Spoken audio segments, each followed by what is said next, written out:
Hello, this is Notaspringchick, and today we're going to talk about the credit card crunch. Ooh, hopefully you're not one of those people that are affected by it, but hopefully you're going to learn some different ways to look at your credit cards and understand what's going on. Because with everything going on with the mortgage meltdown, or Freddie Mac meltdown, and everything that's going on, credit cards are saying it's going to be the next meltdown. Now, for most of you, you probably have credit cards. What's the average amount of credit cards people have? I think too many. They got too many. I think they've got about 6. About 6 credit cards, and what are the average balances? About $10,000. Okay, so I know. And if you have credit cards, you're feeling the crunch. Some people pay their credit cards off every single month. Congratulations, you are probably Among the minority. Yes. So congratulations to you. And funny thing is, you may realize that even though you pay them off every month, sometimes the credit cards really don't like that. They would really prefer for you to have carryover balances, because that's where they make their money. So if you've got all these credit cards, one of the things you're probably doing is trying to pay them down. That's what most of the people talk about, is how to pay your credit cards down. That's not really what we're going to talk about today. But isn't it impossible on minimum balance to pay them down? Well, on minimum payments? Practically is. They changed the requirements, was it a couple years ago, so that your minimum monthly payment had to pay the interest. Is it an interest and a little bit more?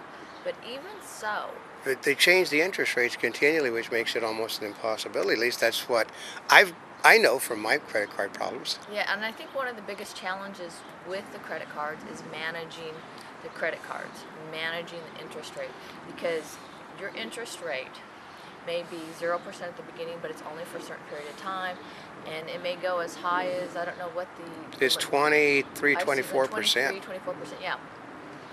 Now there's a big difference between 0 and 23%, but what that also means is if you start with something that's a very low balance, like, low interest rate at 0%, that amount can change.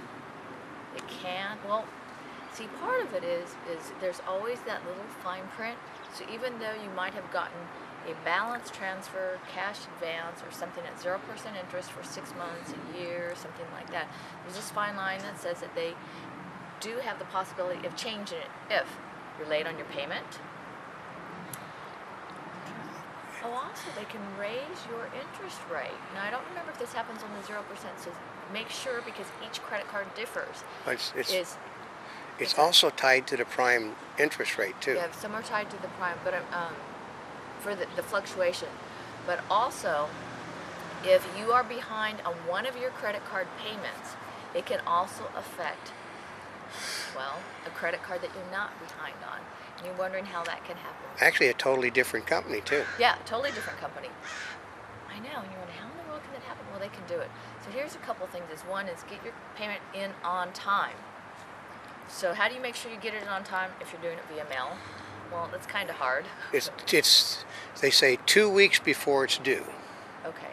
Now, he's saying 2 weeks before it's due, and that is, if you mail it 2 weeks in advance before it's due, you have time to check on it before your due date to do something. So if they haven't received it, then you can do something else. The post office has suggested that you can also do overnight delivery, which you can. Now those are typically different addresses. Yeah. And also priority mail. Priority mail. Now here's the trick: is when a credit card company receives the payment at their office, they do not have to post it right away. Ooh, you didn't know that. Well, just like you, when you get home and you've got the mail there, you know, say you got it on Monday and you were busy, so you didn't open it until Wednesday. Would credit card companies do something like that? Well, don't you know somebody that just had that problem? Mm-hmm. So the only way that I know of to get around that is payment online, or if you go in and physically make a payment. Now, most of us... Okay, auto payment from your checking account. Well, here's the thing on auto payment with the checking account. It's really good because it's effective. But sometimes if you're trying to manage your finances... Yeah, keep track. Sometimes credit card companies will change the due date. Yeah, Oh. Okay, we know one, American Express is really good on changing due dates. Yeah, so maybe Now this is if you're running a really tight budget. Okay, so maybe you thought your payment was due on the 15th of the month, and they change it so it's due on The the 7th of the the month. 7th of the month, or they can back it up to like the last of the month. Yeah, so if you have an automatic credit card payment, guess what happens? That's right. You don't either. You can get, okay. You can be double hit if they back it up. You can be double hit in a month on it. That's right. So if it's coming out of your checking account, this is where you really need to make sure you have a cash reserve. So if you deplete your regular balance, it will dip into your cash reserve. Now, I don't know about you. I don't like to do that because, well, actually, I do have the cash reserve. I don't like to dip into the cash reserve because there's an advance fee to go into the cash reserve, and they also charge you interest from the day, which of course is what you're trying to avoid paying. Let's see. So on the credit card statements, make sure you read, and I cannot stress this enough, make sure you read it, make sure you track it, and make sure you check what they have done. And nowhere is this more important than checking your payments. For example, and I'll use myself as an example, I'm not going to tell you which companies, made a payment to a credit card company. They told me, after I checked it, because I'm going, why are there interest charges? They said that your payment did not go through. Well, according to the statements, the statement went through, the payment went through, but they said it didn't, and they charge you interest, and then they call it a late payment. Well, let's see, you got extra fees for a late payment, and then you got extra fees for interest rate that entire time. So you might have a lot more expensive bill than you were expecting to pay. I know a person personally, $250,000 in their lifetime on late payments alone. Ooh. That was the fees on the late payments. Ooh. And they add up. The other part is if you fall behind, I'm going to give you this example because it's really important, is you're paying 0% interest or 2% or 3%. When they up your credit card rate, your interest rate that maybe is typically tied to Prime Plus, if they increase it, there's nothing to say like a mortgage where it might be a fixed increment. Say you're paying 2%, that jump up might be from 2% to 12%.